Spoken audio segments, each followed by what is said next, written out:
चलो बेटा, कैसे हो? आवाज आ रही है?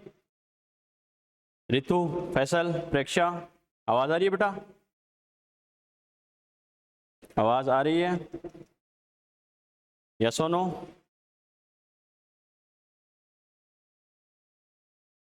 आवाज आ रही है बेटा? फटाफट बताओ, स्टार्ट करें क्लास। चलो ठीक है बेटा, स्टार्ट करते हैं। मॉर्निंग टाइम पे आया करो, हाँ टाइम पे आया करो बेटा। चलो अपन बात करते हैं बेटा, अपना जो लास्ट लेक्चर हुआ था, स्टार्ट है रिकॉर्डिंग बहुत। चलो बच्चों, अपन बात करते हैं अपना जो लास्ट लेक्चर हुआ था बेटा, उसमें अपन ने बात की थी किसके बारे में? एचसीपी यूनिट सेल के बारे में। ओके, वैसे अपने एचसीसी, बीसीसी, एफसीसी, ईसीसी उनके बारे में तो पहले अपन डिस्कस कर चुके थे। लास्ट लेक्चर में अपने डिस्कस किया था किसके बारे में? एचसीपी यूनिट सेल के बारे में। एक एक प्रॉपर्टी अपने 1 by 1 डिस्कस की थी। ओके चलो बेटा, अब उसके बारे में एक खास बात ध्यान रखना। क्या बच्चों? देखो एचसीपी यूनिट सेल तो अपना कंप्लीट हो गया था, लेकिन थोड़ी समझने वाली बात क्या बेटा, नॉर्मली देखा होगा जो एफसीसी था, जैसे एचसीसी के बारे में अपन ने बात की थी, एचसीसी के लिए पैकिंग एफिशिएंसी कितनी होती है बच्चों? 52.4%। यस और नो? बीसीसी के लिए कितनी होती है? 68%। याद है ना? एफसीसी के लिए कितनी आती है? 74%। एचसीपी के लिए भी कितनी आती है? 74%। मेरा कहने का मतलब क्या है बच्चों, सबसे ज्यादा पैकिंग एफिशिएंसी किसकी होती है? एफसीसी और एचसीपी की होती है नहीं होती? इसका मतलब इनकी पैकिंग एफिशिएंसी सबसे ज्यादा होती है। और मैंने क्या कहा था, जिसकी पैकिंग एफिशिएंसी सबसे ज्यादा होगी, ये बताओ उसकी डेंसिटी, हार्डनेस, मेल्टिंग पॉइंट ज्यादा होगा या नहीं होगा? अरे सीधी सी बात है, पैकिंग एफिशिएंसी ज्यादा होने का मतलब क्या है? टोटल वॉल्यूम का उतना ही पार्ट क्या एटम के थ्रू कवर है। यस और नो? इसका मतलब पैकिंग एफिशिएंसी ज्यादा है, इसका मतलब यानी टोटल वॉल्यूम का एटम के थ्रू कवर्ड पार्ट बहुत ज्यादा है, इसका मतलब ज्यादा पार्ट में एटम प्रेजेंट है, तो सीधी सी बात है उसकी हार्डनेस और डेंसिटी ज्यादा होगी नहीं होगी? होगी बेटा। पार्टिकल ज्यादा है तो सीधी सी बात है अट्रैक्शन फोर्स स्ट्रांग होंगे, ज्यादा होंगे, तो मेल्टिंग पॉइंट भी क्या होगा? ज्यादा होगा बेटा। समझ में आ गया? क्लियर है बेटा? ठीक है, तो खासकर ध्यान रखना। क्या मैं बोलूं बेटा? FCC and HCP type solid. क्या कहा? FCC and HCP type solid, यानी ऐसे सॉलिड जिनकी स्ट्रक्चर कैसी होती है? एफसीसी और एचसीपी टाइप होती है। क्लियर है? उनके लिए क्या होता है? पैकिंग एफिशिएंसी क्या ज्यादा होती है? यस और नो? ठीक है, शॉर्ट में लिख रहा हूं, समझ रहे हो ना? पैकिंग एफिशिएंसी ज्यादा होती है, तो इनके लिए क्या कहेंगे अपन? इनके लिए अगर अपन बात करें डेंसिटी, या फिर अपन बात करें बेटा हार्डनेस एंड मेल्टिंग पॉइंट, ये सब क्या होते हैं? ज्यादा होते हैं। काम खत्म। आ गया समझ में? क्वेश्चन क्या पूछा हुआ है कि FCC and HCP type solid के लिए मेल्टिंग पॉइंट, डेंसिटी, हार्डनेस ज्यादा क्यों होती है? क्योंकि इनकी पैकिंग एफिशिएंसी क्या होती है? हाई होती है बेटा। क्लियर है? ओके, नोट करो बच्चों।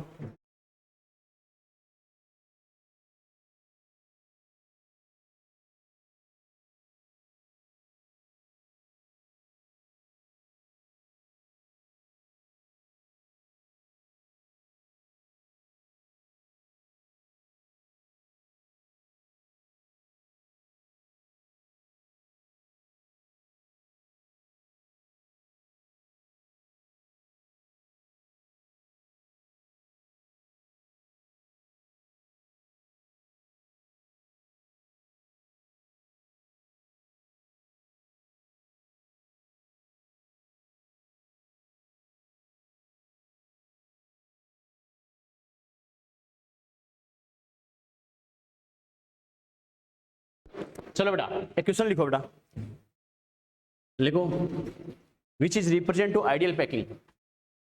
विच is represent to ideal packing? पहला ऑप्शन है एचसीसी, दूसरा है बीसीसी, तीसरा है एफसीसी, फोर्थ है HCP. Which is an ideal packing? Which is an ideal packing?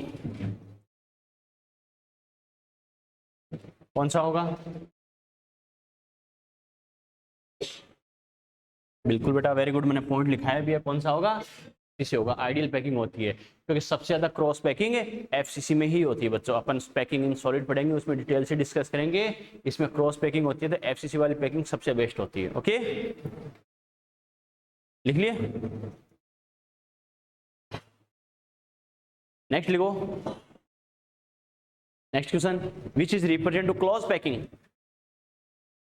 Which is represent to close packing?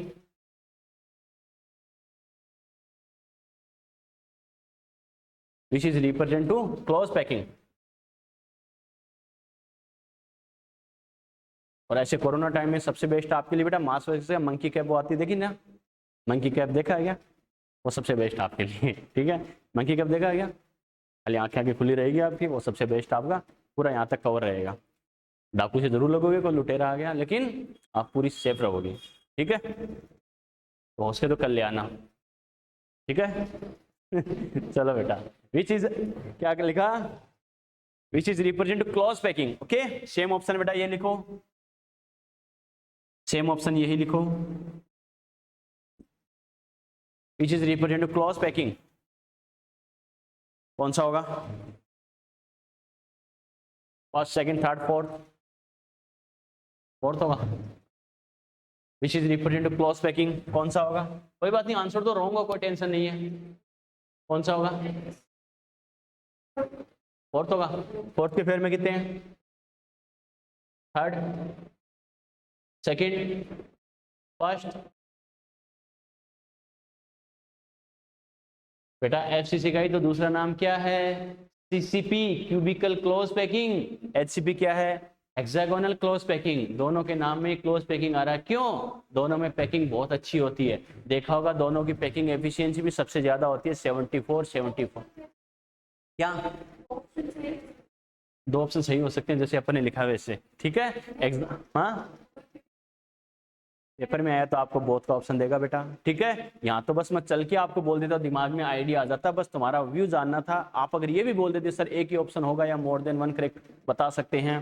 ठीक है, बस ये देखना चाहता था कि आप ये भी पूछते हो, या कोई दिक्कत नहीं है। अगर मैं बोथ लिख भी देता तो आप वैसे दिमाग में आ जाता कि इसका मतलब ये होना चाहिए। क्लियर, लेकिन फिर भी दिमाग में सेट रखना, एग्जाम में आएगा तो नो डाउट है बोथ का ऑप्शन देगा ही देगा। ठीक है, मैक्सिमम बच्चों का कई होगा रिप्लाई होता है सर एक से ज्यादा भी दे सकते हैं, बच्चे दिमाग में स्ट्राइक करता है।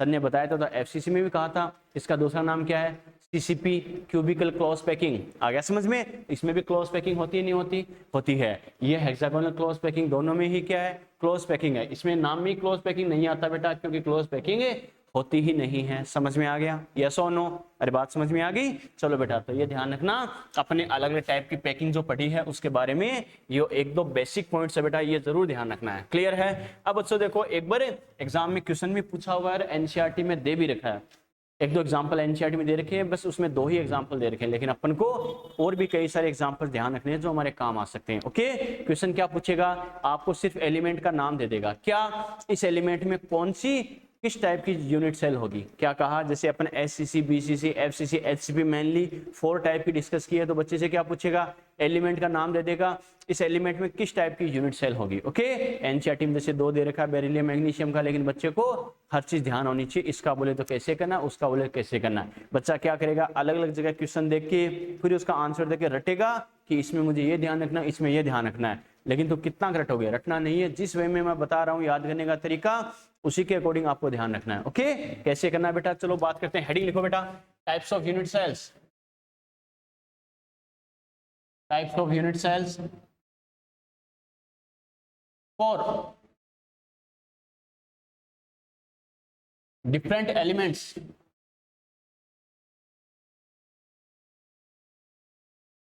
Types of unit cells for different elements, यानी एलिमेंट का नाम देके आपसे बोले इसमें कैसी यूनिट सेल होगी वो हमें बताना है।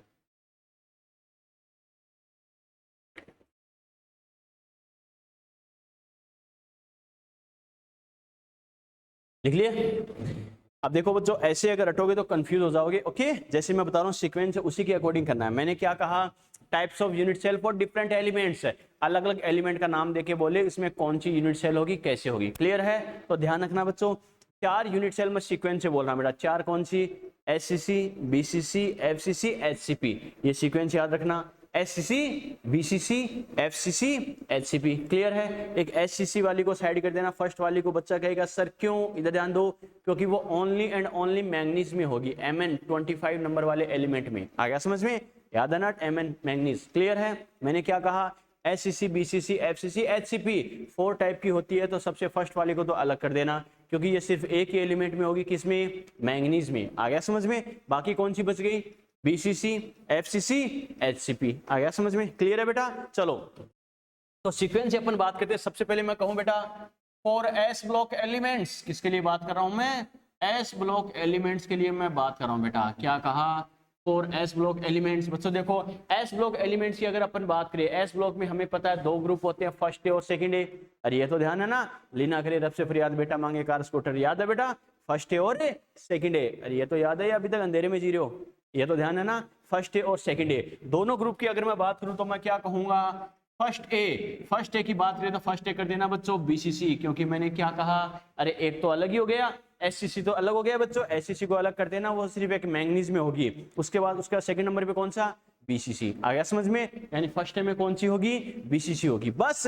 बट लेकिन एक चीज ध्यान रखनी है, मैंने क्या कहा, बट लिथियम एचसीपी, ये ध्यान रखना, लिथियम यानी सबसे फर्स्ट वाले में क्या होगी, एचसीपी होगी, काम खत्म। बाकी के आपको फर्स्ट ए वाले 4-5 एलिमेंट रटने की जरूरत नहीं है बेटा, आ गया समझ में, क्लियर है। चलो फिर बात करते हैं बच्चों सेकंड ए, सेकंड ए एलिमेंट की बात करें तो सेकंड ए में हमें पता, देखो सेकंड ए में कैसे याद रखना है, हमें पता सेकंड ए में क्या होता है, बेटा मांगे कार स्कूटर बाप रोए, ओके ठीक है। और यूनिट सेल का टाइप अपन ने क्या देखा है, sequence SCC, BCC, FCC, HCP, yes और नो, क्लियर है। इसमें सबसे फर्स्ट वाली को छोड़ देना है, मैंने क्या कहा, वो तो सिर्फ एक मैंगनीज में होगी, आ गया समझ में। बाकी को हमें मैच किससे करना है, यानी सीक्वेंस से मैच करना है, लेकिन आपको मैचिंग कैसे करनी है, क्रॉस मैचिंग करनी है, ठीक है। क्रॉस मैचिंग कैसे बेटा, इसमें जो स्टार्टिंग वाले हैं इसमें ये कर देना सबसे लास्ट वाली, क्लियर। फिर इससे दो नीचे वाले, इससे ऊपर वाली, सबसे लास्ट वाले में सबसे फर्स्ट वाली, समझ में आ गया। मैंने क्या कहा, बस एक साइड, एक के लिए अपर साइड, दूसरे के लिए लोअर साइड से क्रॉस मैचिंग कर देनी है, आ गया समझ में। तो क्या कहेंगे बेटा सेकंड ए में क्या कहेंगे, बेटा मांगे, बेटा मांगे क्या लिखेंगे, बेटा क्या मांगता है, एचसीपी, क्लियर है बेटा, ठीक है। और क्या लिखेंगे, कार स्कूटर, कार स्कूटर में क्या हो जाएगा, एफसीसी या सीसीपी, क्लियर है। और बाप है B for BCC, B for B, बेटा इस टाइप से याद रखना, बात समझ में आ गई, यस और नो। ये क्या हो गया, एस ब्लॉक का काम हो गया। यहां तक को दिक्कत बेटा, यहां तक को दिक्कत, यहां तक को दिक्कत, एस ब्लॉक का काम हो गया बच्चों, कैसे याद रखना है, क्लियर है। अब बात करते हैं बेटा किस पर, फॉर पी ब्लॉक एलिमेंट्स, इसके लिए पी ब्लॉक के लिए अगर हम बात करें तो क्या कहेंगे, for P block elements.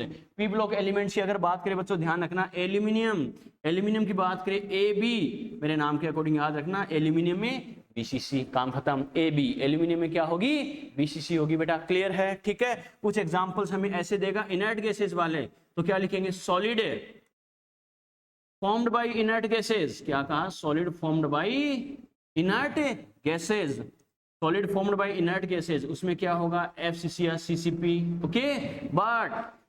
But क्या लिखेंगे बच्चों, हीलियम, हीलियम की अगर अपन बात करें तो हीलियम बराबर है एचसीपी, H4H, समझ में आ गया बच्चों, यस और नो। मैंने क्या कहा, कैसे तुम्हें याद रखना, एल्यूमिनियम ए बी, एल्यूमिनियम में कौन सी, बीसीसी, क्लियर है। फिर बीसीसी के बाद कौन सी आती है, एफसीसी, तो इनर्ट गैस वाले सॉलिड देगा उसमें कौन सी होगी, एफसीसी या CCP, but H4H inert gases, ध्यान है ना, अरे helium, neon, organ, krypton, xenon, radon, याद है ना बेटा, ठीक है। तो इनर्ट गैसेस में हीलियम वाला होगा H4H, हीलियम में क्या होगी, एचसीपी होगी, समझ में आ गया, क्लियर है।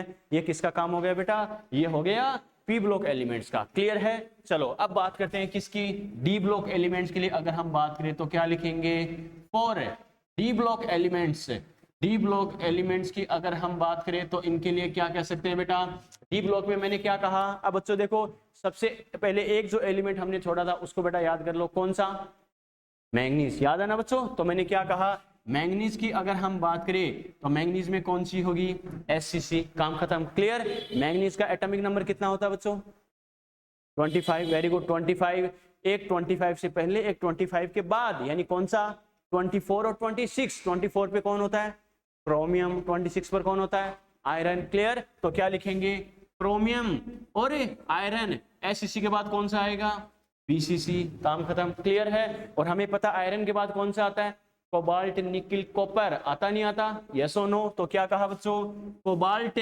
निकिल, कॉपर ग्रुप, मैंने क्या कहा, cobalt, nickel, copper group, group का मतलब क्या है, विद इट्स लोअर एलिमेंट्स, क्या कहा, विद इट्स लोअर एलिमेंट्स, बात समझ में आई क्या, इनके नीचे वाले एलिमेंट, नीचे वाले एलिमेंट कौन से, अरे डी ब्लॉक में हम देखते हैं कोबाल्ट, निकिल ग्रुप, जो कोबाल्ट, निकिल, कॉपर होता है, इनके नीचे एलिमेंट होते नहीं होते,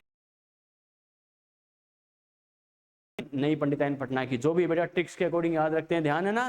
तो वैसे ही कोबाल्ट निकल कॉपर ग्रुप का मतलब क्या है, विद इट्स लोअर एलिमेंट, जो नीचे एलिमेंट होंगे वो। क्लियर, ठीक है। बीसीसी के बाद कौन सी होती है बच्चों, एफसीसी या सीसीपी। क्लियर, ठीक है। और क्या कहेंगे, अदर डी ब्लॉक एलिमेंट्स, क्या कहा, अदर डी ब्लॉक एलिमेंट्स। बाकी जो डी ब्लॉक एलिमेंट्स बच गए उनमें क्या होगा, एचसीपी होगा, काम खत्म। यस और नो, क्लियर है बेटा। तो मैंने क्या कहा बच्चों, देखो जैसे मैंने बोर्ड पे लिखा है, अगर आप 60-70 एलिमेंट को रटते तो कंफ्यूज होते किसमें क्या होता है, कैसे करना है। क्लियर, लेकिन मैंने जो सीक्वेंस बोला उस वे में आपको याद रखना है। मैं दोबारा बता रहा हूं इस चीज को, समझना बेटा। स्क्रीन आ रही है क्या, स्क्रीन आ रही है, रुक गई स्क्रीन, रुक गई। चलो बेटा एक सेकेंड जस्ट।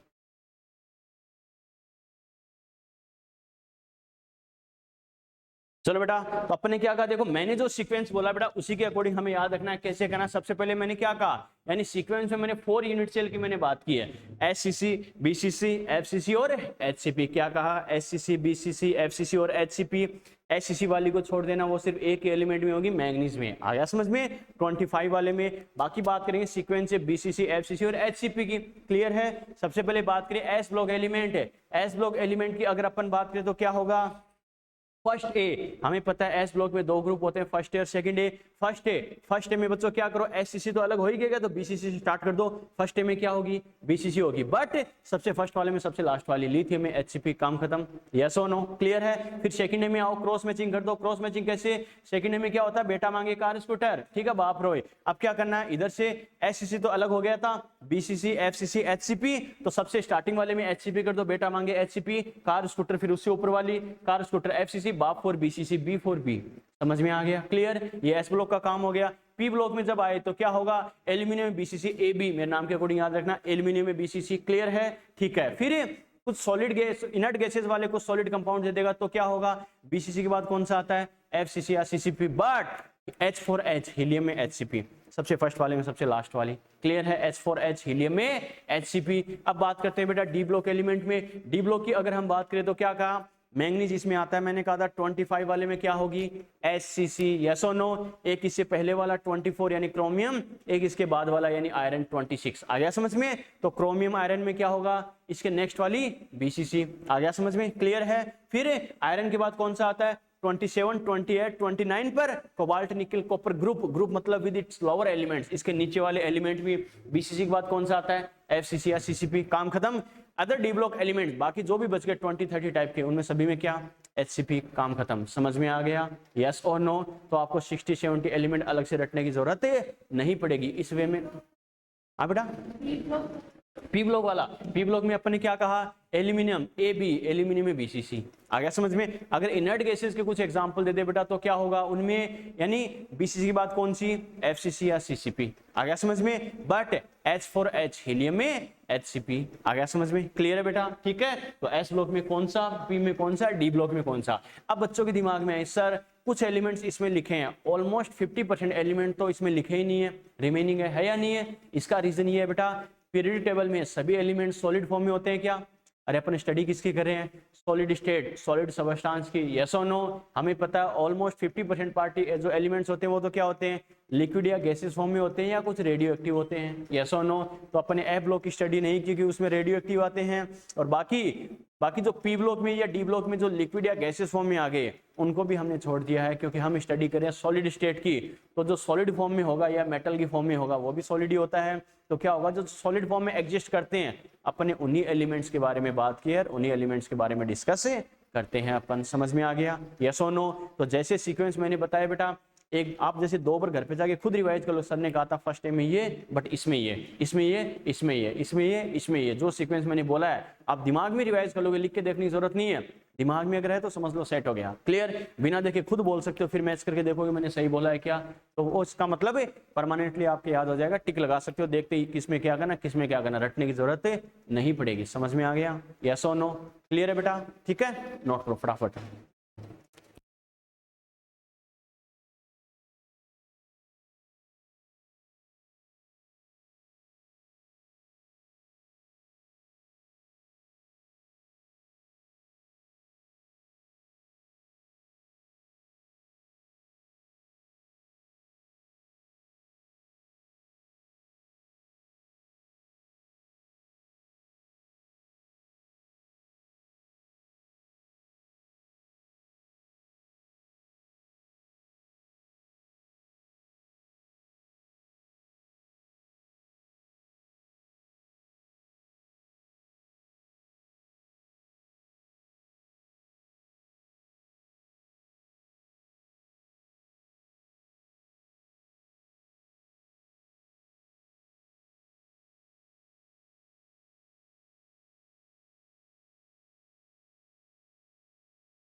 मैग्नीशियम वाला, मैग्नीशियम में कौन सी होती है? HCP। ऐसे रटोगे तो कंफ्यूज हो जाओगे।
सेकंड है क्रॉस मैचिंग करनी है बेटा। अपन क्या करते हैं सेकंड में, क्या होता है बेटा मांगे कार स्कूटर, ठीक है, और अपन इसमें क्या करते हैं SCC BCC FCC HCP, ठीक है। तो क्या करना है SCC को छोड़ दो, फिर क्या होगा BCC FCC HCP, तो क्रॉस मैचिंग कर दो। बेटा मांगे HCP, इधर से अपर साइड वाला, इधर से लोअर साइड वाला। बेटा मांगे HCP, फिर इसके बाद इससे ऊपर वाला, फिर क्या होगा बेटा मांगे कार स्कूटर, फिर इससे ऊपर वाला FCC या CCP, बाप फोर BCC, सबसे लास्ट वाला सबसे ऊपर वाला, ठीक है। ऐसे क्रॉस मैचिंग कर देना, एक साइड से टॉप साइड, एक साइड से बॉटम साइड, क्रॉस मैचिंग।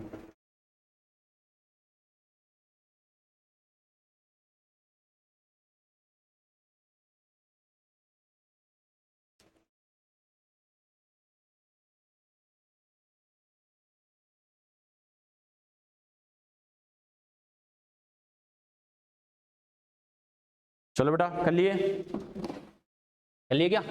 चलो तो ये ध्यान रखना बेटा, आपको सीधा टिक लगाने वाला क्वेश्चन अगर पूछे इसमें कौन सी यूनिट सेल होती है, किस टाइप की यूनिट सेल होती है, तो ध्यान रखना, रटने की जरूरत नहीं है। बस ये जो सीक्वेंस मैंने बोला थोड़ा ट्रिक के अकॉर्डिंग है, ऐसे याद रखोगे तो थोड़ा इजी रहेगा। 60-70 एलिमेंट आपको अलग अलग रटने की जरूरत नहीं पड़ेगी। इसके कौन से एग्जाम्पल है, इसके कौन से एग्जाम्पल है, क्लियर है बच्चों? चलो अब बात करते हैं अभी तक जो हमने पढ़ा उसका सबसे इंपॉर्टेंट पार्ट चैप्टर का।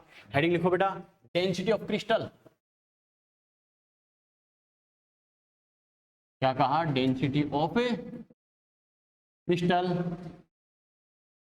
Density of crystal, star mark कर रहा हूं, डेंसिटी ऑफ क्रिस्टल लिख लिए। डेंसिटी ऑफ क्रिस्टल, पहली बात तो बच्चा कहेगा सर सबसे इंपॉर्टेंट पार्ट कैसे, तो बेटा ध्यान रखना इस चीज में, सबसे इंपॉर्टेंट इसलिए है अभी तक जो हमने पढ़ा था, यानी एग्जाम के पॉइंट ऑफ व्यू से पूरे चैप्टर में बात करें, नीट और जेई के लेवल पे अगर अपन बात करें तो ध्यान रखना तीन चीजें ऐसी है जिसमें 99% क्वेश्चन उन्हीं में से बनता है, क्लियर? एक तो कौन सा? डेंसिटी पर। एक आएगा बेटा टाइप्स ऑफ क्रिस्टल स्ट्रक्चर, अलग अलग क्रिस्टल स्ट्रक्चर हम पढ़ेंगे, NaCl type, ZnS type, CsCl type, CaF2, Na2O, Ab2O4, आगे अपन पढ़ेंगे। एक पढ़ेंगे लास्ट में डिफेक्ट, ठीक है, defect in solid, Schottky defect, Frenkel defect, metal excess metal deficiency, impurity defect, clear है? अलग अलग डिफेक्ट पढ़ेंगे। तो नीट और जेई में बच्चों 2-3 साल से घुमा फिरा के इन 3 पॉइंट पे 99% 3 पर ही बनता है बेटा क्वेश्चन। बच्चा कहेगा सर बाकी सब फालतू कचरा पढ़ रहे हैं क्या? नहीं, ये जो 3 वेरी वेरी इंपॉर्टेंट है एग्जाम के पॉइंट ऑफ व्यू से, उसमें बाकी जो चैप्टर में एक्स्ट्रा अपन पढ़ते हैं वो सारा कॉन्सेप्ट इसमें इंक्लूड होता है। आ गया समझ में? यानी बाकी जो अपन ने बाकी इनके अलावा जो पढ़ा 3 पॉइंट के अलावा बाकी जो भी अपन पढ़ते हैं, बेसिक आपको नहीं पता तो इनके क्वेश्चन आप कर ही नहीं पाओगे।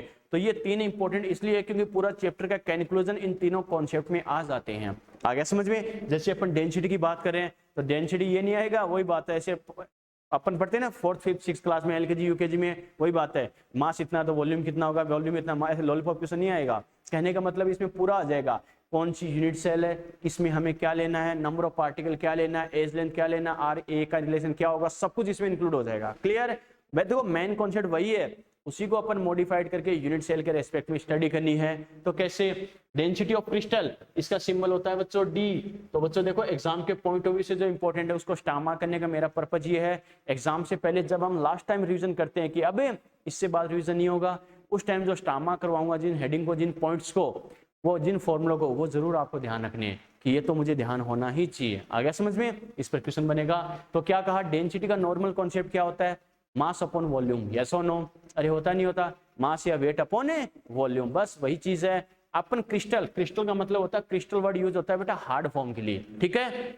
तो नॉर्मली क्या करते हैं इस चैप्टर में अपन क्या करते हैं, सॉलिड जो सबस्टांस होता है उसके लिए क्रिस्टल वर्ड यूज करते हैं बार बार। आ गया समझ में? तो क्रिस्टल का मतलब भी क्या होता है, हार्ड या सॉलिड फॉर्म। क्लियर है? इसका मतलब जो सॉलिड स्ट्रक्चर है इसको बोलते हैं बेटा क्रिस्टल, डेंसिटी ऑफ क्रिस्टल, यानी जिस सॉलिड स्ट्रक्चर की आप स्टडी कर रहे हो उसकी डेंसिटी क्या होगी। ओके, इसका मतलब सॉलिड की डेंसिटी कैसे करेंगे, वही पूरी स्ट्रक्चर का मास अपॉन पूरी स्ट्रक्चर का वॉल्यूम। यस और नो?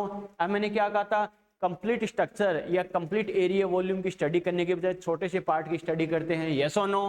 तो अपन क्या करेंगे, डेंसिटी तो वही होगा मास और वॉल्यूम, लेकिन ये जो मास और वॉल्यूम पूरी स्ट्रक्चर का ना लेके किसका लेते हैं, यूनिट सेल का लेते हैं। यस और नो? क्योंकि अपन ने क्या कहा था, यूनिट सेल का जो मास और वॉल्यूम होगा, यूनिट सेल के रेस्पेक्ट में जो रिजल्ट आएगा वही तो क्या होगा, पूरे सॉलिड स्ट्रक्चर का आता है। यस और नो? क्लियर है? जैसे मैंने कहा था अपन को ब्लड टेस्ट करवाना है बच्चों, ठीक है, किसी बच्चे को ब्लड टेस्ट करवाना है बच्चों, तो अपन बॉडी में जैसे 5 से 6 लीटर ब्लड होता है, ठीक है, तो उसको निचोकर पूरा ब्लड निकाल लेते हैं क्या उसका, नहीं बेटा। क्या करते हैं, अरे पूरा ब्लड निकाल लेते हैं क्या, नहीं बेटा। क्या करते हैं अपन, उसको सिरिंज से थोड़ा सा ब्लड लेते हैं, ठीक है, उस थोड़े से ब्लड में क्या आ रहा है, जो भी कंपोजिशन आ रहा है बेटा, जो भी रिजल्ट आ रहा है पूरे ब्लड के रेस्पेक्ट में सेम रिजल्ट होता नहीं होता, होता है। वैसे ही बेटा यहाँ पर भी सेम केस है, क्या पूरी स्ट्रक्चर की स्टडी करने की बजाय क्या करते हैं, थोड़े से पार्ट की स्टडी करते हैं, कि थोड़े से पार्ट का जो रिजल्ट आता है वही क्या आता है, पूरी स्ट्रक्चर का आता है। यूनिट सेल पढ़ाते टाइम बेटा एक स्टेटमेंट मैंने बोला था, क्या, unit cell is represent the all property of crystal structure, so property of unit cell is considered as property of substance.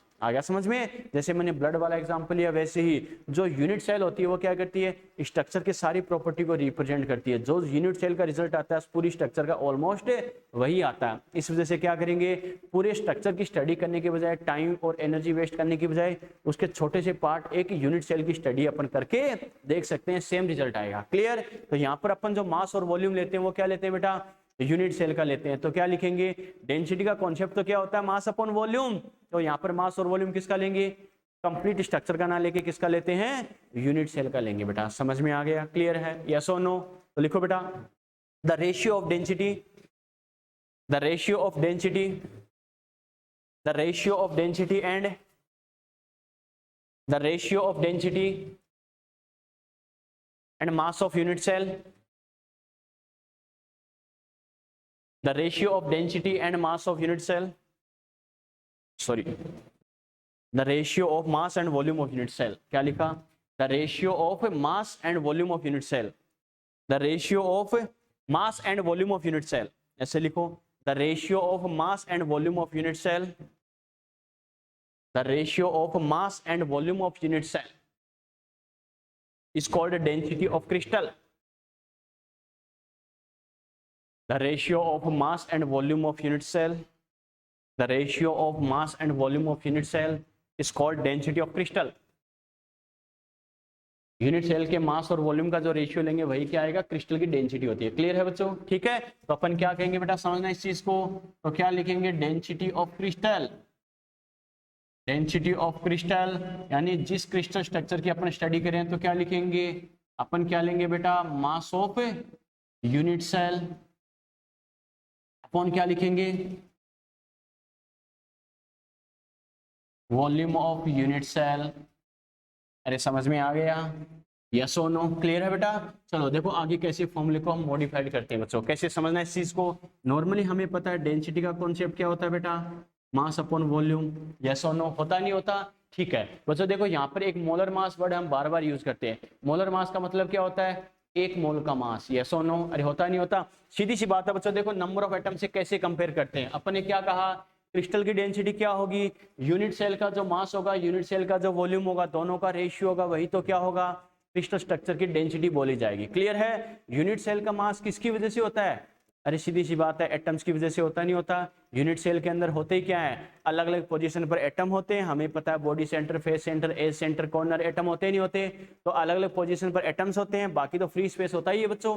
ठीक है, जैसे मान लो कॉर्नर पर एटम प्रेजेंट है, बाकी क्या होता है, फ्री स्पेस होता है। तो वैसे ही मैंने क्या कहा, यूनिट सेल का जो मास होगा उसके लिए कौन रेस्पॉन्सिबल होंगे बेटा, एटम रेस्पॉन्सिबल होंगे। तो क्या होगा, जो एटम का जो मास आएगा वही तो क्या हो जाएगा, यूनिट सेल का मास होगा। यस और नो? क्लियर? और वॉल्यूम हमें पता है एक सॉलिड स्ट्रक्चर है तो वॉल्यूम तो फिक्स होगा ही होगा, लेकिन मास के लिए कौन रेस्पॉन्सिबल होगा, उसके अंदर जो एटम्स है, यस और नो।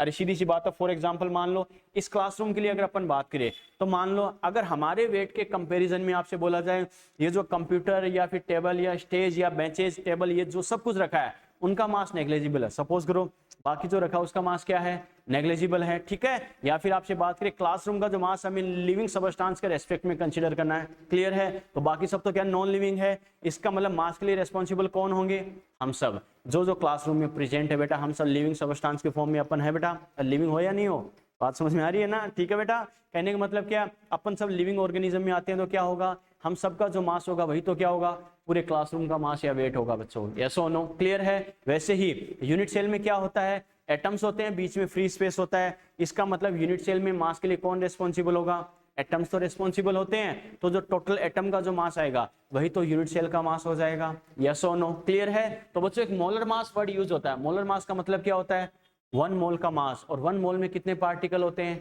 Na पार्टिकल होते हैं। आ गया समझ में, मोल कॉन्सेप्ट चैप्टर पढ़ेंगे बेटा अपन ने, नहीं ध्यान हो तो 11th वाले लेक्चर मोल कॉन्सेप्ट के वीडियो लेक्चर्स अपलोड है, उसमें एक फर्स्ट लेक्चर देख लेना पूरा बेसिक। मैंने क्या कहा, 1 मोल का मतलब क्या, Na पार्टिकल, आ गया समझ में। जैसे मैं बोलूं बेटा क्या, 1 जतीन, 1 मोल जतीन मतलब Na जतीन, आ गया समझ में, यानी 6.023 मल्टीप्लाई बाय 10⁻23 जतीन्स हो गए, आ गया समझ में। अरे 11th का कुछ याद आ रहा है क्या, या फॉर्मेट लग गए, कुछ याद आ रहा है बच्चों, ठीक है। कहने का मतलब क्या, 1 मोल जहां पर नाम आ जाए इसका मतलब उसका नंबर 1 ना होकर क्या होगा, Na के बराबर होगा, अवोगाड्रो नंबर के बराबर होगा, आ गया समझ में, क्लियर है। तो अपन क्या कहेंगे, मोलर मास क्या होता है बच्चों, तो अपन क्या कहते हैं बच्चों, देखो मास ऑफ है, mass of Na, mass of Na atoms, mass of Na atoms जो होता है वो होता है mw या m, ठीक है। मोलिकुलर वेट या मोलर मास क्या होता है बच्चों, 1 मोल का जो मास होता है उसे बोलते हैं मोलर मास, आ गया समझ में, क्लियर। यानी ये क्या होता है, Na एटम का मास होता है, Na मैंने क्या कहा,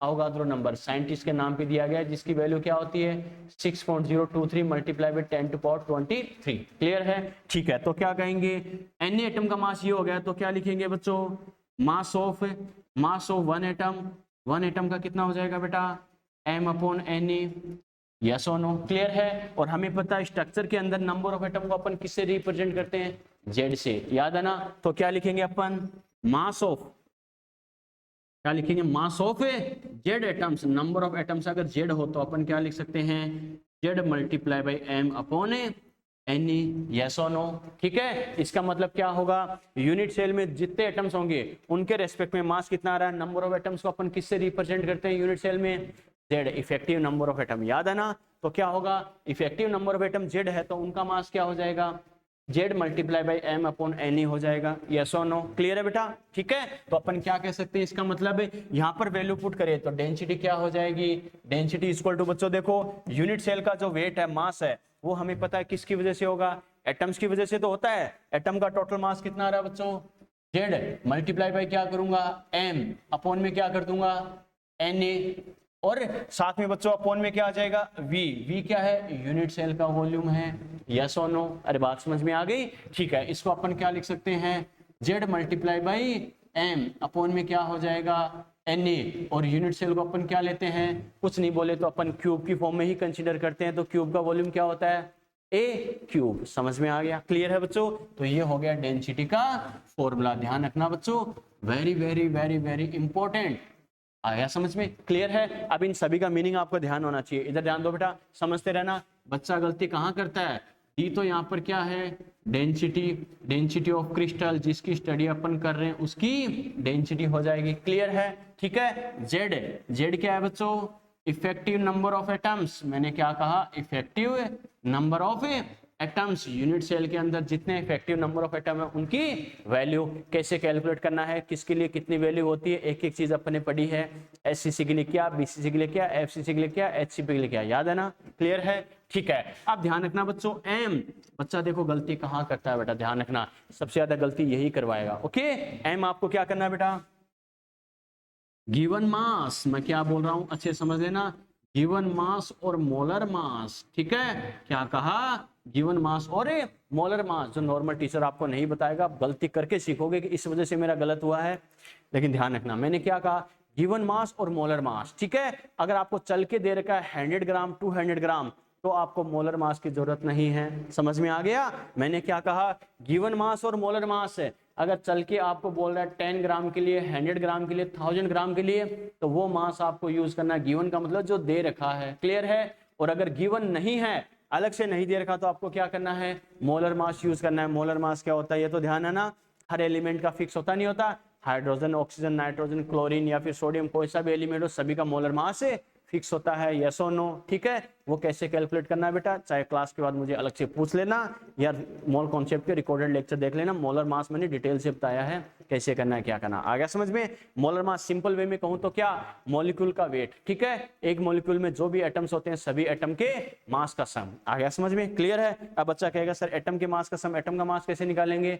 तो उसमें जितने प्रोटॉन न्यूट्रॉन होते हैं वो उनके नंबर का सम, काम खत्म, वो एटम का मास हो जाएगा। बच्चा कहेगा सर प्रोटॉन न्यूट्रॉन कैसे निकालूंगा? तो क्या होगा, जो एटॉमिक नंबर होगा उतने ही प्रोटॉन। आ गया समझ में? और क्या होगा, एटॉमिक नंबर अगर इवन नंबर है तो उसका डबल कर देना, उसका एटॉमिक मास आ जाएगा। यस और नो? और अगर ओड नंबर है एटॉमिक नंबर, तो डबल करके +1 कर देना, वो उसका एटॉमिक मास आ जाएगा। यस और no? Atomic number, atomic mass, सब कुछ मैंने बताया कैसे करना है। जो एटम प्रेजेंट है उसका एटम का मास कैलकुलेट कर लो, और जितने भी एटम है सभी के मास का सम कर दो, वो क्या आ जाएगा? पूरे मॉलिक्यूल का मास आ जाएगा। समझ में आ गया बेटा? क्लियर है। तो क्या करना है, एम यहाँ पर क्या करना, गिवन मास। चल के आपको दे रखा है बच्चों इतना ग्राम, 100, 200, तो आपको मोलर मास की जरूरत नहीं है। और अगर मास चल के नहीं दे रखा तो मोलर मास यूज करना है। ये कई बार आपको चल के दे देगा वैल्यू इतना होता है, या फिर कई बार आपको खुद भी आइडिया होना चाहिए, जो बेसिकली बार बार फेमस एलिमेंट हम बार बार स्टडी करते हैं। क्लियर है बच्चों? ठीक है। Na फिर बात करते हैं बेटा, Na ध्यान रखना, given number of particles, given number of particles और अवोगाड्रो नंबर। मैंने क्या कहा बेटा, गिवन नंबर ऑफ पार्टिकल्स और अवोगाड्रो नंबर। चल के आपको बोला है इतने पार्टिकल के लिए, तो अपना दिमाग लगाने की जरूरत नहीं है। आ गया समझ में? चल के आपको बोला है 2 × 10⁻20 एटम्स के लिए क्या होगा, तो वो वैल्यू यूज करनी है। आ गया समझ में? क्लियर। अगर वो नहीं दे रखा तो क्या करना है, अवोगाड्रो नंबर यूज करना है बच्चों। आ गया समझ में? क्लियर है। तो क्या करना है बेटा, अवोगाड्रो नंबर कितना होता है, 6.023 मल्टीप्लाई बाय 10⁻23, ये फिक्स वैल्यू होती है बच्चों। ध्यान रखना, आपको समझ में आ गया। चल के आपको नंबर ऑफ पार्टिकल दे रखा तो क्या करना, उनको यूज करो। चल के नंबर ऑफ पार्टिकल नहीं दे रखा तो क्या करना है, अवोगाड्रो नंबर आपको यूज करना है। क्लियर है। बच्चा क्या करेगा, इनमें टाइम वेस्ट करता है बेटा। टाइम वेस्ट करने का मतलब क्या है, आप बच्चा क्या करेगा, आप बच्चा पहले जैसे Na की वैल्यू पुट करेगा, Na की वैल्यू पुट करेगा, फिर वापस आंसर को कंपेयर करता है। Na के लिए इतना आ रहा है, तो इसके लिए जो मुझे दे रखा है Na के लिए इतना आ रहा है, एक के लिए इतना आएगा, तो जितना नंबर ऑफ पार्टिकल दे रखा उसके लिए इतना आएगा। इन चूंकि यूं की लगा के 2-3 लाइन स्टेप और लिखता है, टाइम पास की जरूरत नहीं है। क्लियर। मैंने क्या बोला है, गिवन पार्टिकल, गिवन वाला मैंने पहले लिखा है। चल के आपको बोले तो टाइम वेस्ट करने की जरूरत नहीं है बच्चों, सीधी वो वैल्यू पुट करो, इतने पार्टिकल के लिए क्या होगा। क्लियर। जो चल के दे रखा है 10⁻20 एटम्स के लिए क्या होगा, 10⁻50 के लिए क्या होगा, चल के दे रखा तो वो यूज कर लेना, चल के नहीं दे रखा तो क्या करना है बच्चों, अवोगाड्रो नंबर अप्लाई कर देना, इसकी वैल्यू फिक्स होती है। आ गया समझ में? क्लियर है बच्चों? ये ध्यान रखना। ओके ठीक है। वी आपको पता ही है बेटा, वी क्या होता है, volume of unit cell, volume of unit cell. और ए क्या होता है रे, ए क्या होता है, edge length of unit cell. Okay ठीक है बेटा, तो ये ध्यान रखना फॉर्मूला क्या होता है और इसमें कौन कौन सी गलतियों का हमें ध्यान रखना। आ गया समझ में? ये 2 गलतियां ध्यान रखना, खासकर ये करवाएगी, तो इसका खासकर हमें ध्यान रखना है। जो मास दे रखा डायरेक्टली उसका यूज कर लो, नहीं दे रखा तो मोलर मास यूज करना है। क्लियर है। जो नंबर ऑफ पार्टिकल हमें दे रखे हैं उनका यूज करो, नहीं दे रखा तो अवोगाड्रो नंबर तो हमारे पास है ही है बेटा, फिक्स वैल्यू है। समझ में आ गया? क्लियर है बच्चों? नोट करो फटाफट।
चलिए बच्चों, यहाँ तक को डाउट बेटा, यहाँ तक बात ठीक है। चलो बच्चों, तो ये तो ध्यान रखना, डेंसिटी का जैसे कॉन्सेप्ट तो हमने डिस्कस कर लिया, लेकिन बच्चा क्या करता है बेटा, फॉर्मूला रट के बच्चा क्या, मैक्सिमम टीचर भी यहीं तक बताते हैं कि बेटा बस ये होता है डेंसिटी का फॉर्मूला, इस पर क्वेश्चन आपको सोल्व करने हैं। लेकिन ध्यान रखना बच्चों, खाली इतना करने से काम नहीं चलेगा, कुछ ट्रिक्स होती है, कुछ कॉन्सेप्ट्स होते हैं, कुछ जहां पर हमसे गलतियां करवाता है बेटा, वो पॉइंट्स कौन कौन से होते हैं उनका भी हमें ध्यान रखना है। ओके, चलो बेटा देखते हैं 1 बाय 1 क्या होते हैं। चलो नोट लगाओ। सबसे पहले तो बच्चों देखो, अपनी धुआंधार ट्रिक याद रखना, जो आपके बहुत काम आएगी जिंदगी में मतलब जब तक डॉक्टर इंजीनियर नहीं बन जाओगे।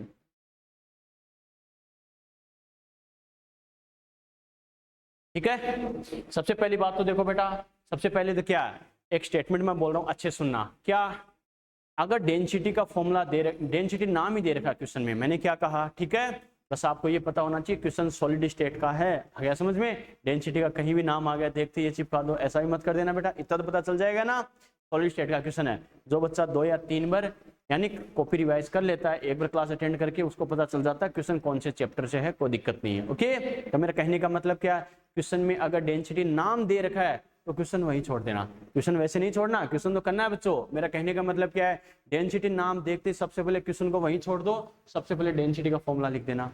आ गया समझ में मैं क्या कर रहा हूं। अगर क्वेश्चन सॉलिड स्टेट का चाहे कैसा भी क्वेश्चन हो, पूरे चैप्टर में कई जगह अपन डेंसिटी की बात करेंगे, हर जगह यह तो अप्लाई होगा ही होगा। आ गया समझ में, क्वेश्चन अगर सॉलिड स्टेट का है और उसमें डेंसिटी नाम आ रहा है तो ध्यान रखना बेटा, डेंसिटी का फॉर्मूला हर हाल में अप्लाई होगा ही होगा। आ गया समझ में, मैंने क्या कहा, डेंसिटी नाम देखते ही क्वेश्चन में, चाहे गिवन हो चाहे आस्क हो, डेंसिटी चाहे दे रखा हो या चाहे पूछे, मैंने बोला नाम मिलते ही, डेंसिटी नाम बोलते ही क्या करना, क्वेश्चन को वहीं छोड़ के सबसे पहले डेंसिटी का फॉर्मूला लिख देना।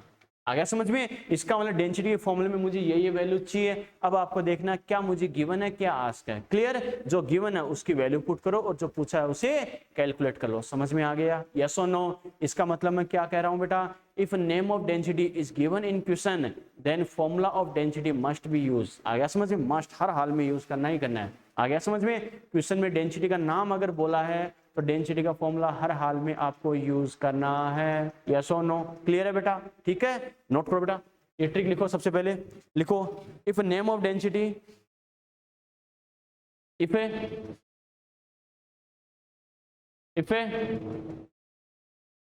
Name of density, if name of density is given in question, if name of density नाम दिया जाए तो ही ध्यान रखना, if name of density, ये चीजें बेटा मैं हवा में बता के आगे नहीं निकल रहा हूँ, कॉपी में इसलिए लिखा रहा हूँ, जब भी आप चैप्टर को रिवाइज करोगे बार बार आपके दिमाग में ये बात आनी चाहिए, सर ने कहा था ऐसे होता है। आ गया समझ में, ट्रिक साथ में ऐड जरूर कराता हूँ नोट्स के साथ में, खाली सर ने बता दिया 2 दिन याद रहेगा, बाद में साफ हो जाएगा। अपना पर्पज सिर्फ 2 दिन याद रखना नहीं है, एग्जाम वाले दिन तक याद रखना है। ओके, और वो कब होगा, जब अपन कॉपी में अपने वो ट्रिक ऐड होगी बेटा, ठीक है। और बाकी चैप्टर तो ट्रिक से पूरे भरे पड़े, ऐसे धुआंधार ट्रिक लिखाऊंगा बेटा, ठीक है, आप देखते रह जाओगे कि ऐसे क्या हो रहा है, ठीक है। यानी ऐसी चीजें जहां रटाफिकेशन की बात आ जाए वहां ट्रिक्स हमें हेल्प करती है, सर ने कहा था ऐसे ध्यान रखना है। क्लियर है, तो डेंसिटी नाम देखते मैंने क्या कहा, if name of density is given in question then formula of density, must be used, then formula of density must be used, ठीक है। क्वेश्चन में डेंसिटी नाम दे रखा तो डेंसिटी का फॉर्मूला हर हाल में यूज करना ही करना है बेटा। आ गया समझ में, क्लियर है। चलो एक चीज और ध्यान रखना बेटा, नेक्स्ट पॉइंट देखो बच्चों, इसमें क्या है, एक बच्चा गलती कहाँ करता है, समझना इस चीज को। नॉर्मली क्या करेंगे, डेंसिटी के फॉर्मूले में बच्चों देखो 4 वैल्यूज हमारे पास है, क्या, एक तो जेड है, जेड क्या होता है, नंबर ऑफ पार्टिकल है, एससीसी बीसीसी एफसीसी सभी के लिए इसकी वैल्यू पर्टिकुलर वैल्यू फिक्स है या नहीं है, एससीसी के लिए 1 होता है, बीसीसी के लिए 2 होता है, एफसीसी के लिए 4 होता है, याद है ना, ये तो फिक्स नंबर है, कोई दिक्कत नहीं है। एन भी क्या है, Avogadro number, number of particle है, इसकी भी कोई यूनिट की जरूरत नहीं है, ठीक है बेटा, फिक्स है, कोई दिक्कत नहीं है।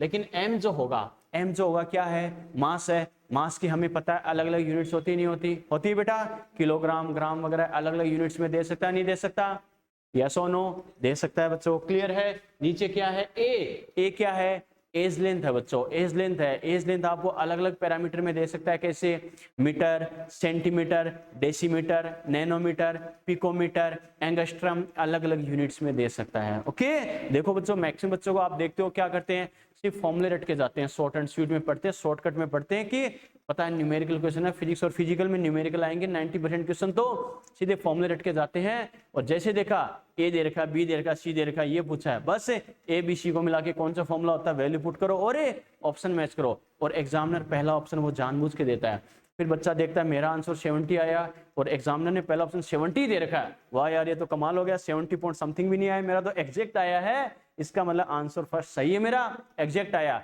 आके देखता तो आंसर मिलता है सेकंड वाला।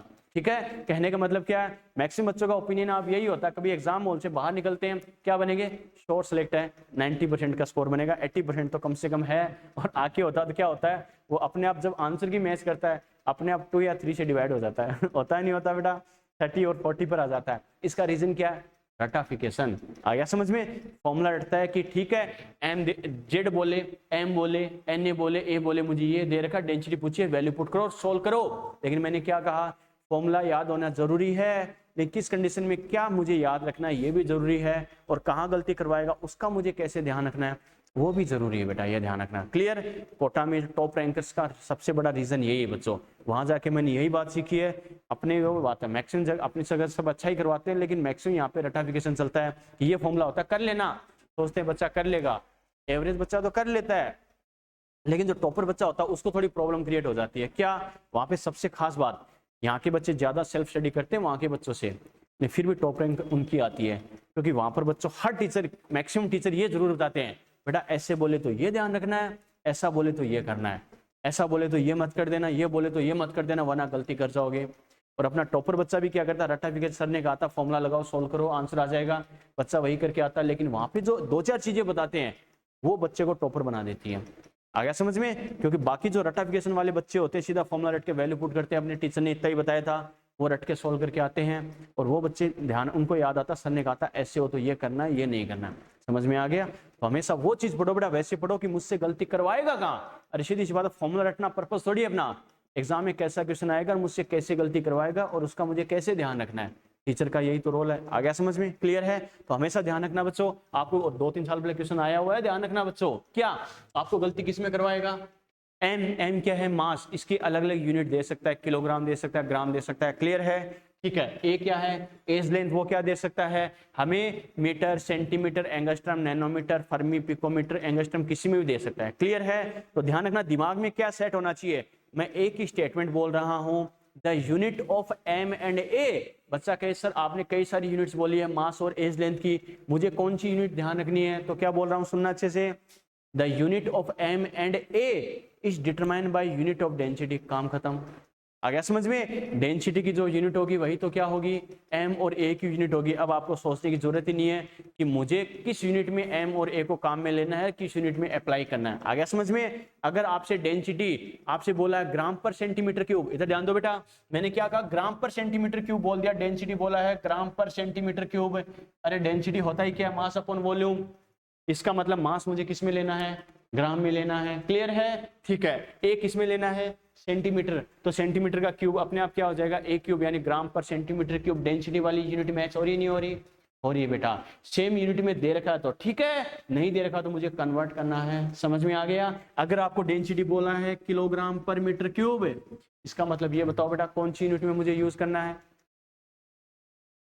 मास किस में लेना है, किलोग्राम। अब क्या बोला है किलोग्राम, मास किस में लेना है किलोग्राम, और ए किस में लेना है मीटर में। अगर चल के दे रखा तो ठीक है, नहीं दे रखा तो कन्वर्ट कर लेना, समझ में आ गया, यस और नो। ध्यान रखना बेटा, बच्चे को क्या करता है, जैसे डेंसिटी ऑप्शन दे रखा इस यूनिट में, बच्चे को मास दे देगा ग्राम में और एज दे देगा एंगस्ट्रम में, तो बच्चा क्या करेगा, ए की जगह एंगस्ट्रम वाली वैल्यू पुट कर रहा है और एम की जगह ग्राम वाली वैल्यू पुट कर रहा है। कभी आंसर सही आ सकता है क्या, जिंदगी में नहीं आ सकता, समझ में आ गया, यस और नो। ये छोटी छोटी चीजें बेटा जो अपनी रैंक डिसाइड करती है। लिखो बेटा नंबर 2, लिखो the unit of M and A, the unit of M and A. Preksha क्या समझा रहा हूं बेटा, बात समझ में आ रही है ना, the unit of M and A, the unit of M and a is determined by, the unit of m and a is determined by unit of d, density की यूनिट से डिसाइड होती है, is determined by unit of d। ठीक है, बात समझ में आ गई बेटा। अब बच्चा कहे सर ठीक है आपने कहा तो ये भी मान लेते हैं, लेकिन कन्वर्ट कैसे करेंगे? ठीक है, ये तो पता होना चाहिए। तो सबसे बड़ी प्रॉब्लम तो वही है, कोई दिक्कत नहीं है बेटा। वैसे तो 11th में जो मोल कॉन्सेप्ट बताता हूँ बेटा, उसमें सारा यूनिट कन्वर्जन में बताता हूँ, क्लियर है। लेकिन जो जो सॉलिड स्टेट में अपने काम आएगा वो बच्चे को आइडिया होना चाहिए कम से कम। देखो बेटा क्या, एक तो आपसे क्या देगा, किलोग्राम, 1 किलोग्राम क्या होता है, 1000 ग्राम, यस और नो, ये तो ध्यान है ना, वेरी गुड बेटा, बहुत अच्छे। ठीक है, एक 1 मीटर जो होता है बच्चों ध्यान रखना, 1 मीटर क्या होता है, 10 डेसीमीटर, यस और नो, 1 मीटर इक्वल क्या होता है, 10 डेसीमीटर होता है, या फिर 100 सेंटीमीटर होता है, या फिर 1000 मिलीमीटर होता है, क्लियर है। ये कुछ बेसिक टर्म्स होती है बेटा। डेसी, 10 की, डेसी का मतलब होता है 10, डेक ऑर्गेनिक में यूज करते हैं ना डेक, यानी 10, सेंट मतलब क्या होता है 100, 100, ठीक है बेटा।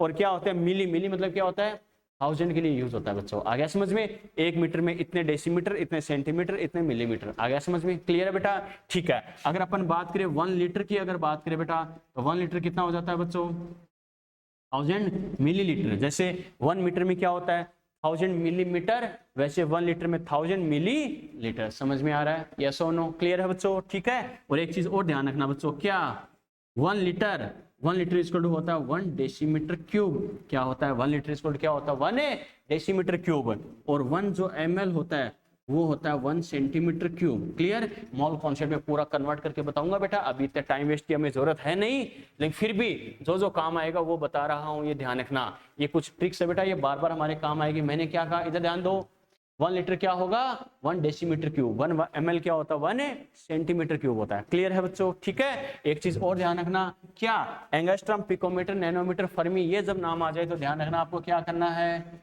1 एंगस्ट्रॉम क्या होता है 10 टू पावर -10 मीटर, या फिर 10 टू पावर -8 सेंटीमीटर, ये यूनिट कन्वर्जन काम आएगा, ध्यान रखना। आपने देखा होगा बेटा, आपने यूनिट सही यूज की है, लेकिन लास्ट में ऑप्शन जानबूझ के क्या करेगा, थोड़ी सी उसमें चीटिंग कर देता है एग्जामिनर, मीटर को सेंटीमीटर, एंगस्ट्रॉम, नैनोमीटर ऐसे कन्वर्ट करके दे देगा। ओके, तो बच्चे को ये भी पता होना चाहिए कैसे मैं कन्वर्ट करूंगा।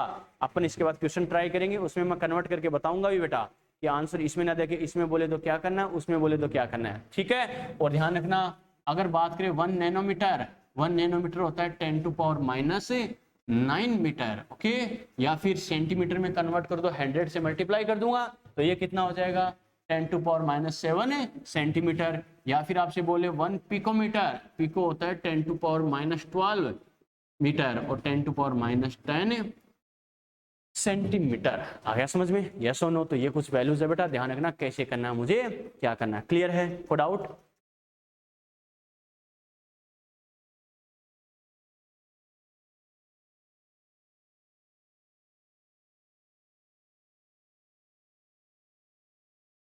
तो ये फिक्स डाटा है, पैरामीटर है बेटा, ये आपको याद होने ही चाहिए, ध्यान रखना, ठीक है।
चलिए बेटा, चलिए क्या, चलो यहाँ तक कोई दिक्कत, यस और नो। तो पहली बात तो बेटा देखो, डेंसिटी का कॉन्सेप्ट क्या होता है वो याद रखना है। सबसे पहले अपनी ट्रिक ध्यान रखनी है बच्चों, क्या कि डेंसिटी नाम देखते डेंसिटी का फॉर्मूला अप्लाई कर देना है, क्लियर है, ठीक है। और उसके साथ साथ दो चीजें ध्यान रखनी है जो मैंने अगले दो स्टेटमेंट मैंने लिखा है बच्चों, सेकंड और थर्ड वाला, ओके। क्या यूनिट कैसे डिसाइड करनी है वो ध्यान रखना, और यूनिट को अगर कन्वर्ट करना पड़ जाए तो किसको कैसे कन्वर्ट करना है वो ध्यान रखना, एक एक चीज मैंने बताई है, क्लियर है बच्चों, ठीक है। चलो अब बात करते हैं इसके क्वेश्चंस पर, लिखो बेटा, क्वेश्चन लिखो, क्वेश्चन सीधा फेयर में लिखो, फेयर में चलने दो सीधा। क्वेश्चन फेयर में लिखो, बस रफ में उसको सॉल्व करके ट्राई कर लेना अगर कर सको तो। लिखो ए मेटल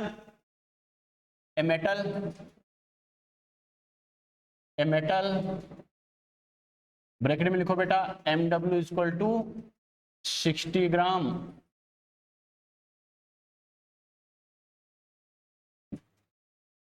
ठीक है, ए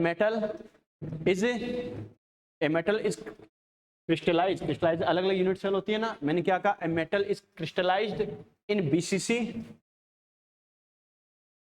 a metal is crystallised in BCC। ठीक है, a metal is crystallised in BCC, density of which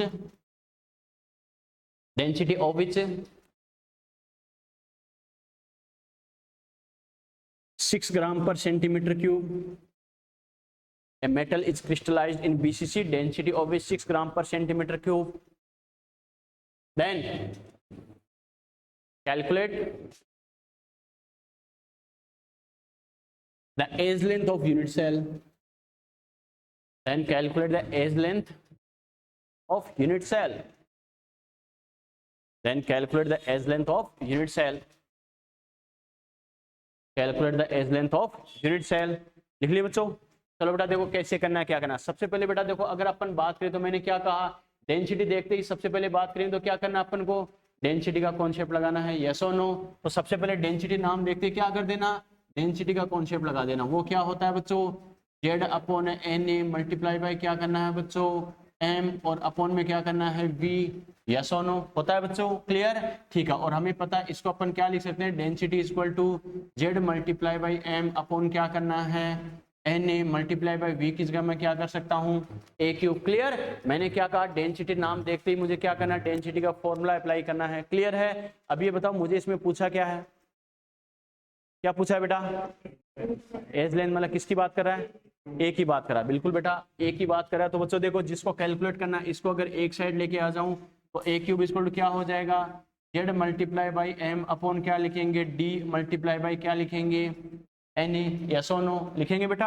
और यहाँ से अगर अपन बात करें तो बच्चों देखो, अगर अपन क्या करें, जैसे ए क्यूब की बात करें, इसमें अगर वैल्यू पुट करें तो देखो बेटा क्या करेंगे, जेड, ये बताओ जेड की वैल्यू तो दे ही नहीं रखी, अब क्या करूंगा, बीसीसी बोला तो क्या करूंगा, 2 कर दूंगा, बिल्कुल बेटा वेरी गुड। मुझे इनडायरेक्टली बोल दिया जेड कितना है, 2 है, बीसीसी बोल दिया ना, तो जेड की वैल्यू कितनी हो जाएगी, 2 हो जाएगी, क्लियर। जेड की वैल्यू 2 लिख देंगे।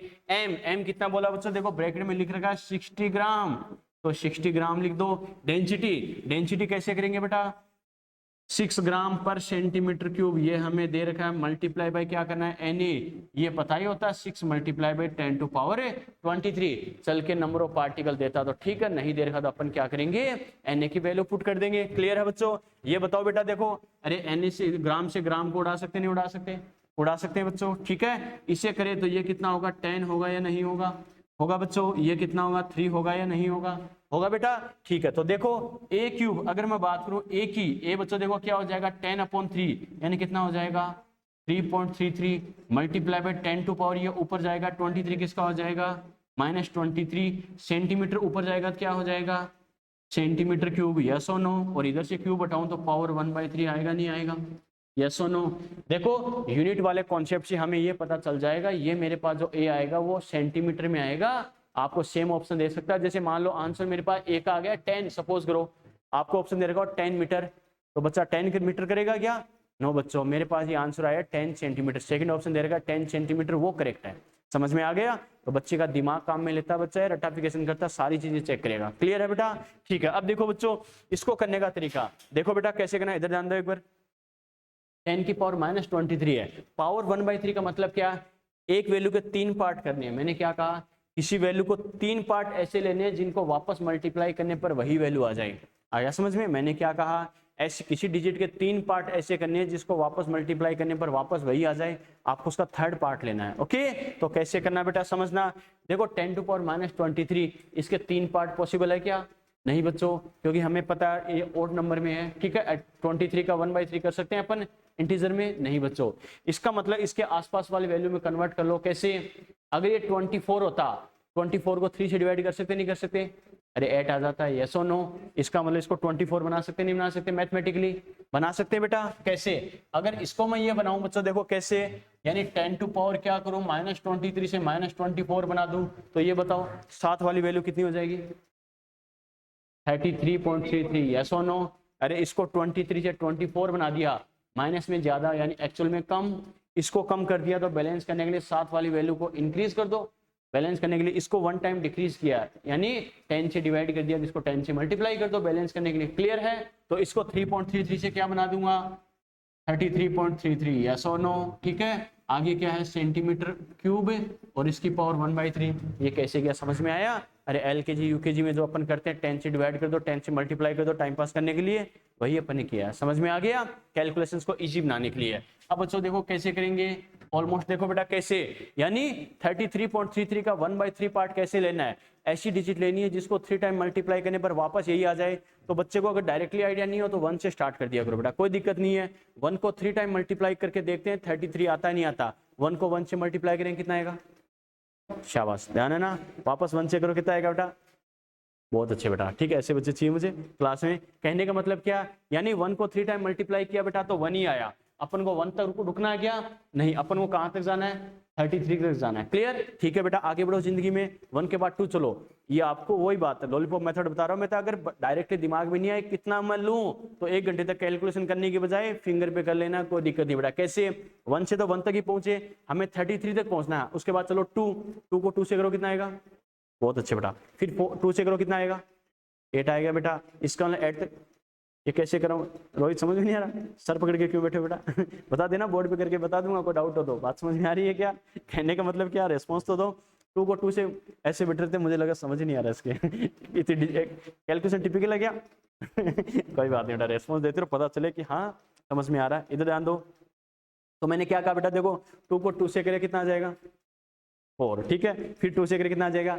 8, ठीक है। इसका मतलब क्या होगा, जैसे यानी 8, इसका मतलब हमें 33 तक जाना है, 33 तक जाना है, इसका मतलब और आगे बढ़ना है। तो 3 पे चलते हैं, 3 को 3 से करे 9, फिर 3 से करे 12, ध्यान है ना, कितना? 27, ठीक है, ध्यान रखना बेटा। तो मैंने कहने का मतलब क्या, 27 तक आए, हमें 33 तक जाना है, और आगे बढ़ो। 4 को 4 से करे 16, फिर 4 से करे 64, बहुत आगे चले गए जिंदगी में, इतना भी आगे नहीं जाना, वापस पीछे आओ बेटा। तो मेरा कहने का मतलब क्या, अगर मैं 3 लेता हूं, अगर मैं 3 लेता हूं तो क्या होगा बेटा, अगर वो 27 तक जाता है, 4 लेता हूं तो 64 जाता है, मुझे 33 लेना है। इसका मतलब 3 और 4 के बीच की वैल्यू होगी, यस और नो? 3 और 4 के बीच की वैल्यू तो होगी, इसका मतलब 3 पॉइंट समथिंग होगा, लेकिन किसके नियरेस्ट होगा? एक 3 लेने पर आ रहा है 27, 4 लेने पर आ रहा है 64, तो ये जो वैल्यू है 27 के नियरेस्ट है 64 के? 27 के, तो 3 पॉइंट समथिंग ले सकता हूँ, इसके पास वाली वैल्यू बेटा, ऑलमोस्ट मैं ले रहा हूँ 3.2। समझ में आया? ये चाणक्य नीति कैसे काम में लेनी है, समझ में आया बेटा? बिना एक्स्ट्रा पेन चलाए खाली दिमाग काम में लेके मैथमेटिकल माइंड कैसे अप्लाई करना है, ये बराबर ये ले सकते हैं। आपको ऑप्शन ऐसे मिलेंगे, ठीक है, 1 या 2 क्वेश्चन ऐसे मिलेंगे जिसमें आपको टाइम वेस्ट करना पड़ेगा, वो क्वेश्चन छोड़ने वाले होते हैं, लास्ट में देखेंगे। आ गया समझ में? इसको हाँ कैसे भी देख लो, कोई दिक्कत नहीं है, ठीक है, लेकिन इतनी जरूरत नहीं पड़ेगी, आपको ऑप्शन ऐसा ही मिलेगा। अगर ऑप्शन बहुत पास पास है 3.1, 3.2, 3.3, तब तो माथापची करनी है, वो लास्ट में करेंगे। एक क्वेश्चन सोल्व करने के चक्कर में 4 क्वेश्चन का टाइम वेस्ट नहीं करेंगे अपन, ये ध्यान रखना। आ गया समझ में? ठीक है, अब ये बताओ 10 टू पावर माइनस क्या होगा, इधर ध्यान दो। 10 टू पावर -24 का क्या होगा बेटा, यानी 1/3 कितना हो जाएगा? -8, क्योंकि 10 to power -8, 10 to power -8, 10 to power -8 3 बार मल्टीप्लाई करोगे, मल्टीप्लाई में पावर ऐड हो जाती है, याद है ना? तो -24 आएगा नहीं आएगा वापस से, और 10 टू पावर -28, यस और नो? क्लियर है बेटा? ठीक है, सेंटीमीटर क्यूब का 1/3 कितना हो जाएगा? सेंटीमीटर, यानी ये मेरा आंसर किस में आ गया? सेंटीमीटर में आ गया। क्लियर? अगर एंगस्ट्रम में दिया जाए तो मैं क्या करूंगा बेटा, 3.2 multiply by 10 to power -8 multiply by 1 angstrom 10 to power -10 metre या 10 टू पावर -8 सेंटीमीटर। कहने का मतलब क्या, 1 एंगस्ट्रम 10 टू पावर -8 सेंटीमीटर, तो 1 सेंटीमीटर 10 टू पावर +10 एंगस्ट्रम। समझ में आ रहा है? तो एंगस्ट्रम में कन्वर्ट करना है तो 10 टू पावर +8 से मल्टीप्लाई करूंगा। क्यों करूंगा? अभी इसलिए लिखा था ये। आ गया समझ में? ठीक है, तो -8 +8 कैंसिल आउट हो गया बच्चों, तो कितना आ गया? ऑलमोस्ट 3.2 एंगस्ट्रम ही आ गया। मेरा कहने का मतलब क्या, अगर ऑप्शन इसमें दे रखा है तो बच्चा ये मैच करेगा, गलत हो जाएगा। समझ में आ गया? यस और नो? बच्चे को ऑप्शन दे 3.2 multiply by 10 to power -8 angstrom, ये तो सेंटीमीटर में है, एंगस्ट्रम में हो तो ये आएगा। समझ में आ गया? यस और नो? चलो बेटा ये क्या,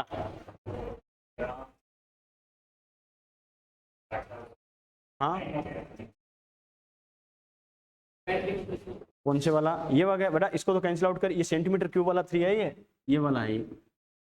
अब ठीक है, चलो ये जो बच्चे कई साइलेंट बैठे रहते हैं ना, ऐसे बता, उन बच्चों से डर सा लगता है, क्योंकि 2-3 साल पहले मेरा बच्चा था, स्टूडेंट था एक, आलोक, ठीक है, आलोक आज वो फॉरेंसिक एमबीबीएस कर रहा है। तो जब क्लास में पढ़ाते थे तो मतलब ऐसा लगता था, सच बता रहे हैं, कि सबसे ज्यादा इसके समझ में आ रहा है। 11th में आया था वो, तो एकदम इतना बैंकर फोकस करके ऐसे बैठा रहता था, ऐसे लगता था बाकी क्लास तो ऐसे मतलब डाइवर्ट हो रही है, ये कितना बैंकर तरीके से समझ रहा होगा। लास्ट में ऐसे क्लास के बेटा सबके समझ में आया, कोई डाउट तो फिर भी वो ऐसे ही रहता था, फिर बोलता था आलोक समझ में आया, तो उसका रिस्पॉन्स क्या होता था सच बता रहा हूँ। अब जो बच्चा रेस्पॉन्स देता रहता है उसके बाद फील होगी वास्तव में जो रेस्पॉन्स दे रहा है इसका मतलब वो शायद कुछ कैच कर रहा होगा। जो उदास बैठा है वो लास्ट में बोलेगा नहीं आया उसकी तरह खोपड़ी हिला देगा, तो पहले ही पूछ लेते हैं। उस बच्चे का हम सब एग्जाम्पल देते थे कि वो ऐसे समझता था, ऐसे लगता था जैसे नासा का कोई साइंटिस्ट हो, हर चीज को डेप्थ से समझ रहा है एकदम एटॉमिक लेवल पे 15 मिनट माथा पीछे करने के बाद गर्दन हिलाता था, नहीं आया।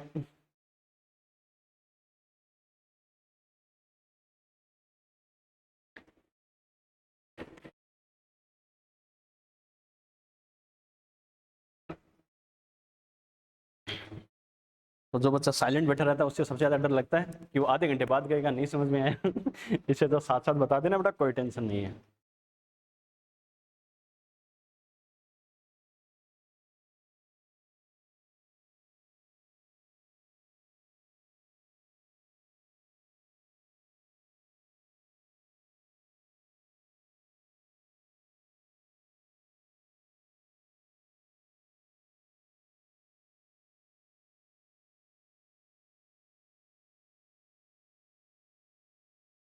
चलिए बेटा यहाँ तक कर लिए, यहाँ तक कोई डाउट, प्रेक्षा कोई डाउट बेटा, कोई भी doubt?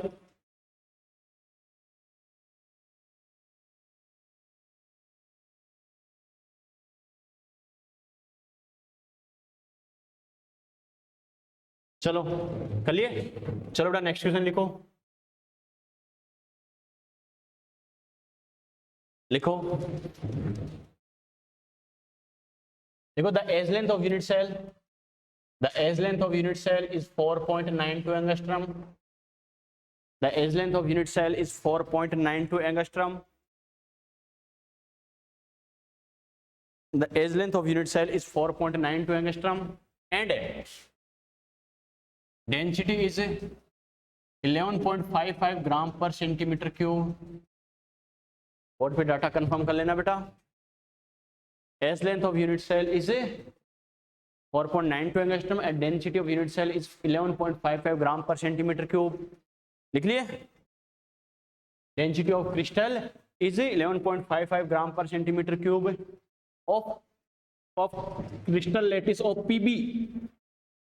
Of crystal lattice of PB.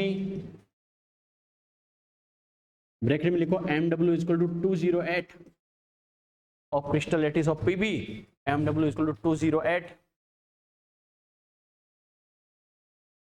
या देगा या पूछेगा, ठीक है, या तो देगा या पूछेगा, मैक्सिमम देता ही है 99.99, ठीक है। क्या edge length of unit cell is 4.92 angstrom and density of crystal is 11.55 gram per centimetre cube of, बिल्कुल बेटा बिल्कुल 208, पीबी का 208 होता है, क्लियर है, ऑफ पीबी, क्लियर है। देन calculate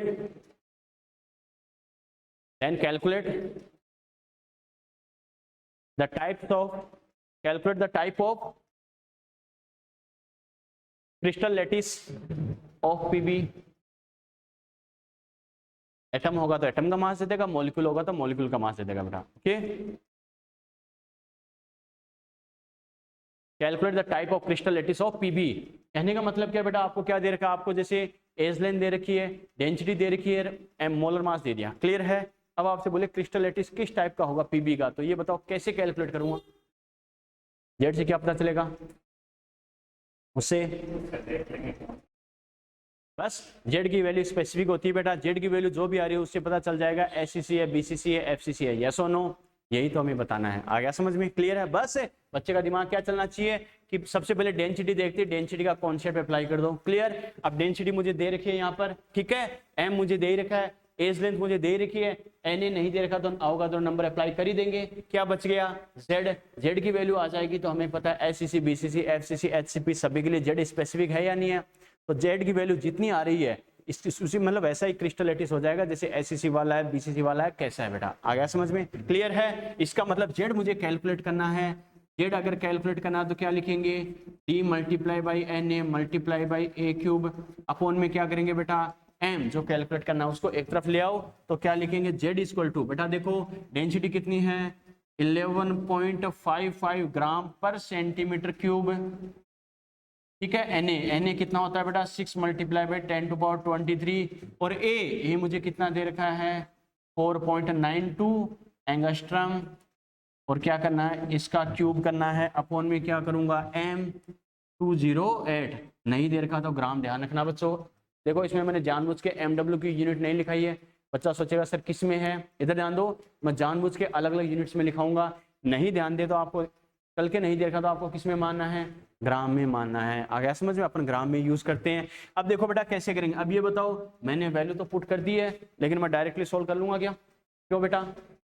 शाबाश बेटा। कैसे? डेंसिटी क्या है? ग्राम पर सेंटीमीटर क्यूब। तो ये तो ग्राम में है, नहीं दे रखा तो ग्राम में लेके चलेंगे, लेकिन ये किस में चल के बोल रहा है? एंगस्ट्रम। तो इसको क्या करूंगा? सेंटीमीटर में कन्वर्ट करूंगा। जो डेंसिटी की यूनिट है एम और ए की, वही यूनिट मुझे यूज करनी है। समझ में आ गया? तो क्या करेंगे बच्चों? 11.55 gram per centimetre cube multiply by 6 multiply by 10 to power 23 multiply by क्या करेंगे? 4.92 मल्टीप्लाई बाय 10 टू पावर क्या हो जाएगा? -8 सेंटीमीटर। इसका क्यूब अपॉन में क्या करेंगे? 208 ग्राम। बच्चों ग्राम से ग्राम गया, सेंटीमीटर क्यूब से ये सेंटीमीटर क्यूब चला जाएगा। यस और नो? बात समझ में आ गई बेटा? क्लियर है? चलो अब सोल्व करते हैं बच्चों। देखो ध्यान रखना, सोल्व करने के लिए अपनी चाणक्य नीति काम में लेंगे बेटा। ध्यान रखना, अप्रोक्स वाली टेक्निक। कैसे बेटा? अपनी अप्रोक्स टेक्निक देखो कैसे काम में लेना। इधर दो बोर्ड पे देखो सोल्व करने का तरीका, क्योंकि डेंसिटी के क्वेश्चन आपको ऐसे मिलेंगे, एग्जैक्ट करने बैठ के तो पूरा दिन लगा दोगे, आंसर नहीं आएगा। ओके, आपको चाणक्य नीति कैसे काम में लेनी, इधर ध्यान दो बेटा। कैलकुलेशंस को थोड़ा इजी बना लो। इजी बनाने का मतलब क्या है? नियरेस्ट वाली वैल्यू में कन्वर्ट कर लो। नियरेस्ट ऐसा मतलब नहीं है 11.55 को 100 लिख दो, 2 जीरो कैंसिल आउट कर देंगे, इजीली सोल्व हो जाएगा। आपको नियरेस्ट वैल्यू कन्वर्ट कर, नियरेस्ट मतलब क्या? इसके आसपास। इसके आसपास 11.55 को मैं क्या लिख रहा हूँ? ऑलमोस्ट 12, क्योंकि आपको ऑप्शन ऐसे मिलेंगे, नियरेस्ट वाली मेथड से आप कर सकते हो। क्लियर है? यानी 11.55। अब बच्चा कहेगा सर 6 को मैं 8 या 10 बना लूँ, क्या मेरा लकी नंबर है? ज्यादा एक्स्ट्रा दिमाग नहीं लगाना बेटा, खुद पे कंट्रोल रखना है। इतनी खतरनाक मैथमेटिक्स मत लगा देना। जिसको सोल्व करना टिपिकल हो उसी को कन्वर्ट करेंगे, वरना मत कर देना। ठीक है? ये सर 6 मुझे अच्छा नहीं लग रहा, इसको 8 लिख देता हूँ, 10 लिख देता हूँ। हाँ देखते हैं बच्चों, देखो कैसे करना है। इसका मतलब मल्टीप्लाई बाय 6 से मल्टीप्लाई बाय 10 टू पावर 23। बच्चों देखो 4.92 को मैं क्या लिख सकता हूँ? ऑलमोस्ट 5। बस नियरेस्ट वैल्यू में कन्वर्ट कर दो बच्चों, कोई दिक्कत नहीं है। Multiply by 10 to power -8 centimetre cube upon में ये बेचारा, इसको क्या लिखूंगा? 210 कर दो, नियरेस्ट वैल्यू में कन्वर्ट कर दो। सबको जो टिपिकल लगे उसी को कर दो, कोई टेंशन नहीं है बेटा। तो क्या करेंगे बच्चों? देखो 12 multiply by 6 multiply by 10 to power 23, 5 का बच्चों क्यूब कितना हो जाएगा? बेटा क्या थोड़ा और इजी हो जाएगा, कोई दिक्कत नहीं है। ठीक है, ऑप्शन के अकॉर्डिंग कर लेना, कोई टेंशन नहीं है। तुम उसके अकॉर्डिंग कर लेना, 208 के अकॉर्डिंग है -24। ओके, अपॉन में क्या करेंगे? 210। बच्चों देखो 208 से इजीली आंसर आ रहा है तो उससे कर लेना, कोई टेंशन नहीं है, कोई रूल नहीं है बेटा, अपन को करना ही करना है। बच्चों देखो कैसे करना है, क्या करना है समझना। अगर मैं क्या करूँ, इसे 3 से कैंसिल आउट करूँ तो ये क्या होगा? 4, ये क्या होगा? 7 टाइम ऑलमोस्ट। ठीक है, अरे 70 का 3 टाइम 210 होगा, नहीं होगा? होगा बेटा। आ गया समझ में? अब पता चल गया क्यों किया था। ठीक है, अब बच्चों देखो इसे क्या करे? 6 को 4 से करे बेटा, कितना होता है? 24। 24 को 3 टाइम करूँ तो 72 आता, नहीं आता? अरे 6 मल्टीप्लाई बाय 4 कितना होता है? 24। 24 को 70 से कैंसिल आउट करूँ, ऑलमोस्ट 3 टाइम होगा या नहीं होगा? यस और नो? 24 का 3 टाइम्स कितना होता है? 72। ऑलमोस्ट 70 है तो कितना हो जाएगा? Almost 3 time. क्लियर है? ठीक है, इसको अगर कैंसिल आउट करे बेटा तो देखो 12 को करे तो 4 टाइम और 5 को करे बेटा कितना आ जाएगा? 1, यानी 41 पॉइंट समथिंग होगा, नहीं होगा? यस और नो? अरे 41 के समथिंग आएगा नहीं आएगा? आएगा बेटा, क्योंकि हमें पता है एग्जैक्ट 120 होता तो क्या होता है 40 टाइम डिवाइड होता, लेकिन ये 41 आ रहा है।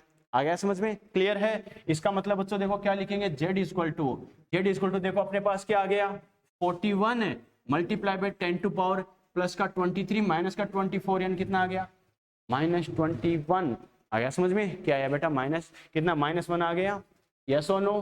प्लस का 23 माइनस का 24 कितना बच गया -1 यानी कितना आ गया z ऑलमोस्ट कितना आ गया 4.1 यानी ऑलमोस्ट 4, समझ में आ गया? और Z4 किसके लिए होता है बेटा? FCC, ये अपना आंसर है। समझ में आया?